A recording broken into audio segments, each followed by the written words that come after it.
Correct కాదు. Over confidence కు భారీ మూల్యం చెల్లించక తప్పదు. బిగ్ బాస్ 8లో కంటెస్టెంట్ల విషయంలో ఇదే నిరూపితం కాబోతుంది. 3 వారాల అభయ్ నవీన్ ఎలిమినేషన్ కానున్నారు. ఇప్పటికే ఘాటింగ్ కూడా అయిపోవడంతో తన ఎలిమినేషన్ గురించి లీకులు కూడా బయటికి వచ్చేశాయి. నిజానికి అభయ్ నవీన్ ఎలిమినేట్ అయ్యేవాడే కాదు, అసలు నామినేట్ అయ్యేవాడు కాదు. అయితే సోమవారం నామినేషన్ జరిగిన సమయంలో హౌస్లో నిఖిల్, అభయ్ ఇద్దరు చీప్లుగా ఉన్నారు. బిగ్ బాస్ వీరిలో ఒకరిని నామినేట్ కావాలని చెప్పగా దీంతో అభయ్, నిఖిల్ చర్చించుకున్నారు. నిఖిల్ తాను నామినేషన్ అవుతానంటే అందుకు అభయ్ ఒప్పుకోలేదు. సేవ్ అవుతున్నా అనే నమ్మకంతో తనను తానే నామినేషన్ చేసుకున్నాడు అభయ్. చీప్ అయ్యాలంటే తనలో ఏదో కొత్త టాలెంటే ఉందని, అందరూ తనను సపోర్ట్ చేస్తున్నారని, ఇలా తనను తానే గొప్పగా ఊహించేసుకున్నాడు.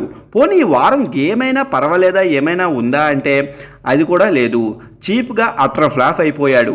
చేత కాని వాడిలా ఆడలేకపోవడమే కాక టీం అంతా కూడా గేమ్ను వదిలేయమన్నాడు. అటు బిగ్ బాస్ను కూడా బూదులు తిట్టాడు. ఇది చూసి బిగ్ బాస్ ఆదిని చీప్ పదవి నుంచి తొలగించారు. Bigg Boss fans, Bigg Boss audience Abhay హౌస్లో ఉంటే మిగతా వారిని చెడగొడతాడు అనుకున్నారేమో కానీ అభయ్కి అయితే ఓట్లయితే పర్లేదు. చివరికి ఓవర్ కాన్ఫిడెంట్తో చేతులు కాల్చుకున్నాడు. తాను తీసుకున్న గోతులో తానే పడ్డాడు. చివరికి నాగార్జున గారితో కూడా తిట్లు కాశాడు.